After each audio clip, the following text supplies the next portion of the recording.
Because everybody, I don't Yeah, know. ruined. That's a terrible show, by the way. Yeah. Anyway, so after they beat the hell out of everybody, Lilandra sends out a hologram, save the date that she's gonna marry gonna marry a Terran, y'all, and it's Charles Xavier. He's alive. He's walking, via the technology there. He's got on the headgear that we see, again, if you're on YouTube, on the cover of 275. Mhm. Like, I mean, it's like when I saw that, I knew exactly what this was, and I could pull the issue. Normally, it takes me a little bit of time or Google, but I knew exactly what that was. I was like, oh yeah, I remember this story completely. And I also remember that there's freaking scrolls in it, and I don't think that's where they're going with this. But yeah, so they're going to get married, y'all. Charles is back. Now, you've had a take about Charles and the X-Men for several years that he can't stay away. Like, even when he's got it good, he has to go back and ruin their lives.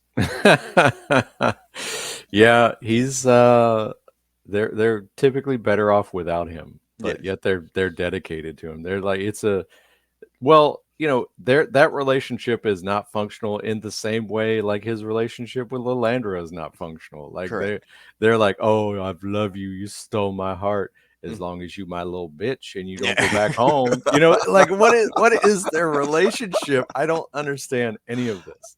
Hi. Yeah. Oh, okay. Hi, counselor therapist here. So we call this codependency. Exactly. Yeah. Okay. So yes, it is a very codependent relationship on both sides, on Earth and in Shi'ar airspace. And reintroducing Charles back again, I think where this is headed, it's the perfect man, especially when we get to the end of this particular episode. Like, I think I know where we're headed, and it's fine. Like, this is a good comic book story to tell. You're out in space. We establish space is a thing, which they rarely did in the movies, except for in that terrible Phoenix movie at the end. Like, we've established that so we can reestablish it when we go, into the MCU movies. But yeah, but Deathbird was definitely like, what? Oh, hell no. So they're going to go ahead and head back. Now, remember, this is interspersed in between Life Death, y'all. So we're kind of putting it together if you had seen it. Deathbird had time when she goes back. And she reads Charles for filth, as the kids would say. Um, She's like, "Nah, do you not marrying this Terran? This lady's crazy as you're as crazy as the kin. His planet sucks." She called it the Milky Way Ghetto. She had another line later on where she said something like, "I don't want you to mix with his," and checks notes, Yeah. inferior freak fluids.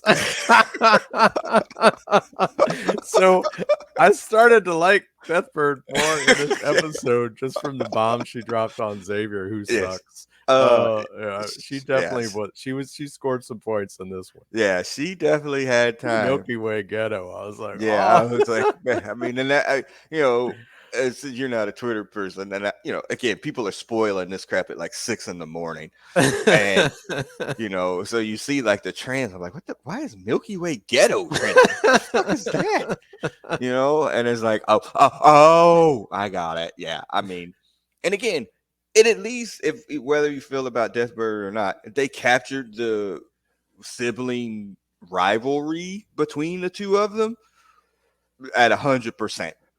Yeah. As that comic book has gone on, it's always been a contentious relationship. Even when they're good, they're not, and this like captured that completely.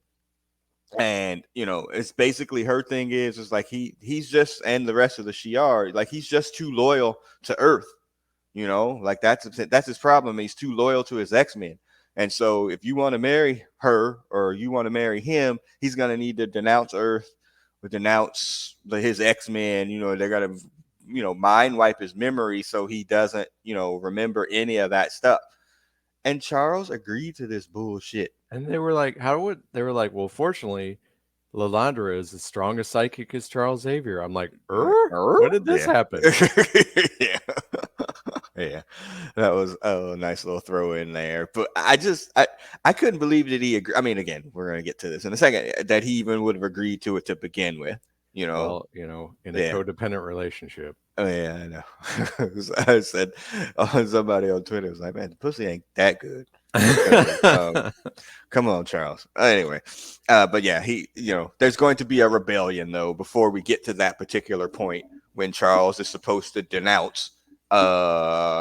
He doesn't, And and you his you did hesitation. you stepped over it, but it looks like, so they used an exoskeleton for him to walk, but it looks like he's not, like, this is the window where he has his legs but he can't walk very good. Mm-hmm. So that, I mean, that's, an interesting development in Yes. itself, and a lot of that happened around her anyway. So again, stuff from the books they're just sprinkling in, like, just, Right. side shots in here, there, and there.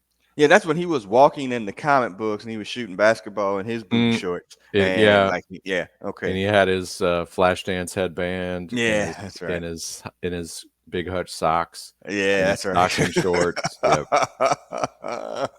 Awful. Yeah, yeah. Oof. But yeah, Deathbird definitely had the time to let everybody in the galaxy know what she thought about Charles. Yeah. And then,